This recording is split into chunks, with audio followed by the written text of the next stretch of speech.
It's Australia's best known fish, barramundi, suitable for sashimi to the backyard barbie. And more Australians are developing a taste for it.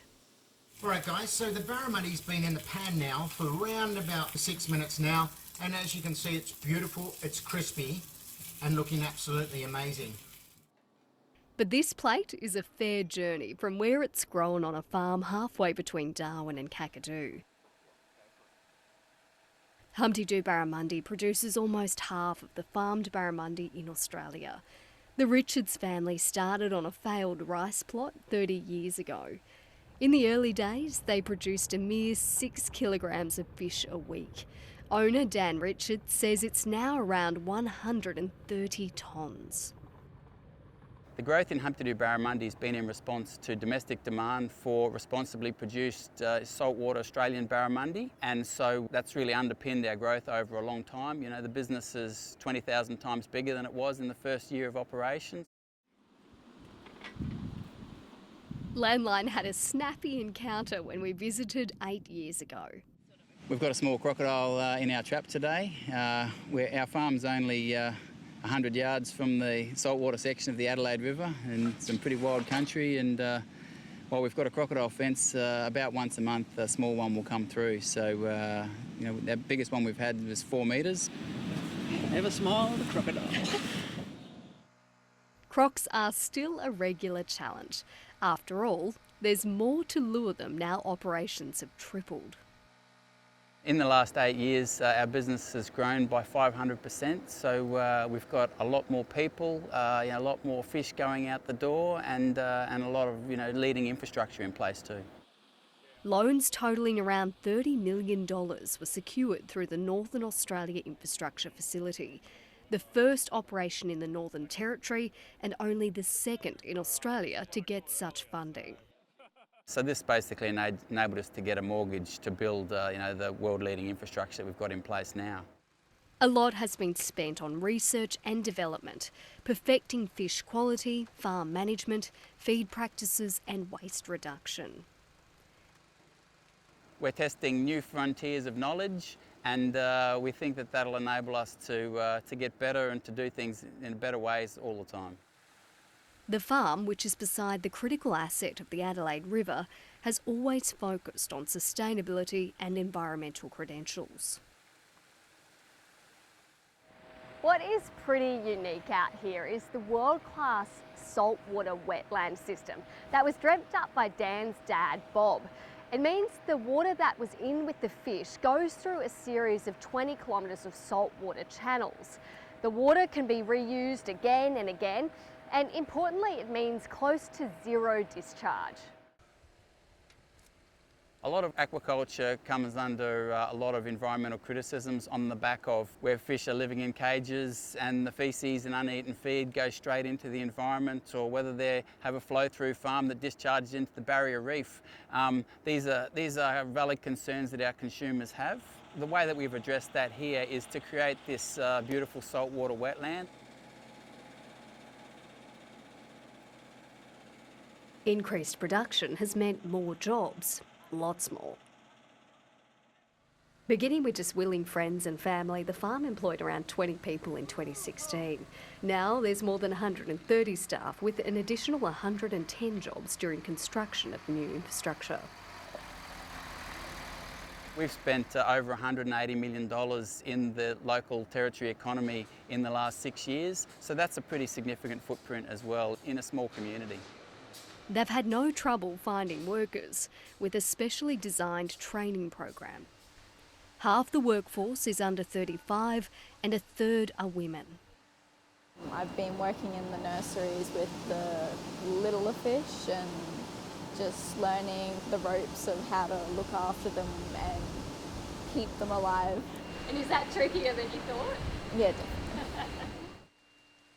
Most kids in the Northern Territory have grown up in the Territory. They're born and bred.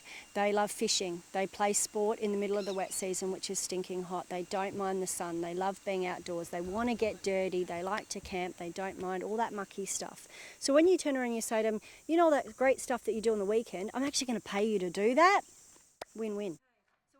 Rachel Mara left behind a career as a banking executive to oversee staff and training.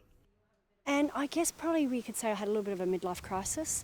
Got to that stage in my life where I thought, you know what, I actually want to do something that's about giving back and using my skills for the greater good. So I started to look for an organisation that aligned with my values and what I felt that I could give back to an industry, and stumbled across Humpty Doo Barramundi and then literally petitioned them for about 3 months to hire me. Who thought you'd find that calling on a fish farm? I know.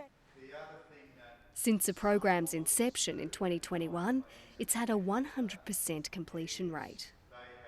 I had a passion for fishing, and through school we had a Cert 1 in aquaculture, and I just found it really interesting, and wanted to explore the industry more.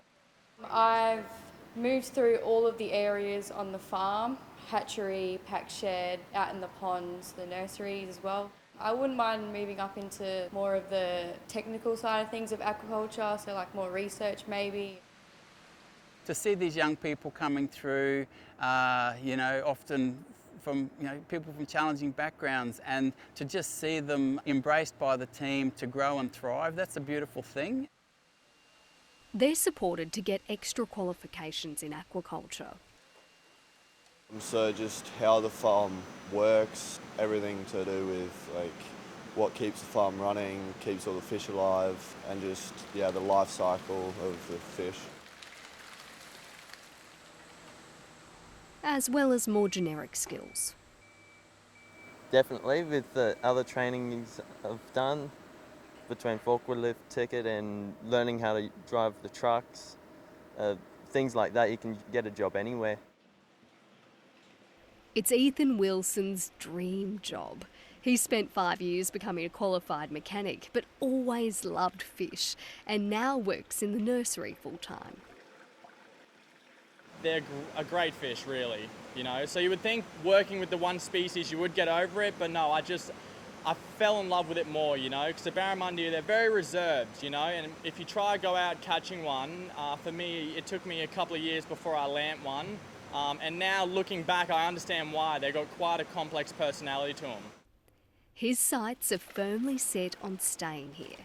Fulfilling career pathways is helping staff retention. We've got electricians, we've got mechanics, we've got refrigeration specialists, we've got fish whisperers, all sorts of things. And there's also a career path within that. While Humpty Doo Barramundi has set high environmental and social standards, it comes at a cost to the barra buying public. While Australian consumers say that these things are important to them, the question is, do they want that or do they just want cheap? They can't have both. Dan's co-owner and wife Taryn Richards has just received a Nuffield scholarship to study the cost of social licence and supply chain obligations. So what I want to look at is how those costs and benefits can be shared throughout the whole value chain. Hey Yemi, hey Kirsten, what's happening? She'll spend the next year looking at how other countries are managing. I want to travel around the world and just see where that's working, where you've got companies, First Nations people and value chains working together to create some really good things in communities there. While they've been ramping up in the last decade, the barramundi industry has been hit hard by the COVID pandemic and severe weather.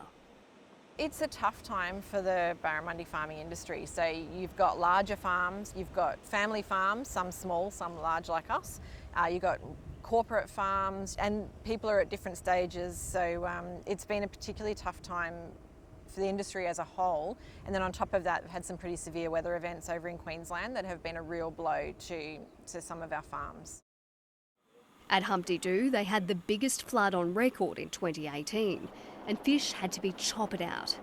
But it's not about how many times you get knocked down, it's about how many times you get up and what you do there and how you care for each other through those times. Probably the biggest thing for me and the most heartwarming thing for me is seeing them when the tables have turned and the chips are down.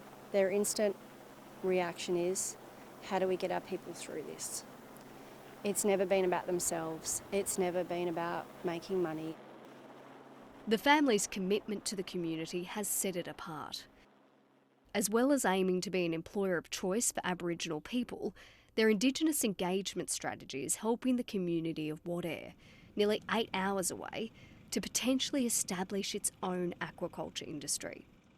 We respect pioneers and that journey that's involved in turning something from a dream into something that's a real business that can support families and communities. For this trial, we're looking a little bit at the intestines. Some of the community members are being trained at the farm. Cut all the fish and make net, fix net like that. More learn, I think, coming back maybe next month. So I've already made a hole here, just a small one just here. So we're sort of finding any damages to the fish nets and recovering them, fixing them. And the other one is a experiment on the fish, the inside of their organs, to see if there's any diseases, how many fish have been fed and all that kind of stuff. So it's pretty good experience. Today we had a group on site and we had 2 new girls that hadn't been before, and one was quite emotional about leaving. She wanted to come back again next time. It's exciting? Yeah, it's exciting. But first time. First time out here? Yeah, first time I came here. What do you think of it? Good, fun. Big. You love it.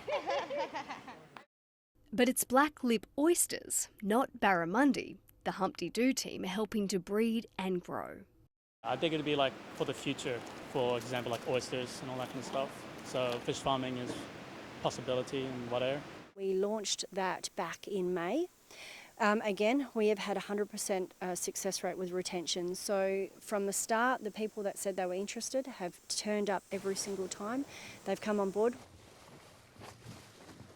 The idea of success here extends beyond the balance sheet. It gets me out of bed, living to a set of values and doing something that's worthwhile with people who you love. That's a pretty cool thing to be able to do. And also to demonstrate that to our kids, to say this is a life worth living, this is a way to do things, follow if you will.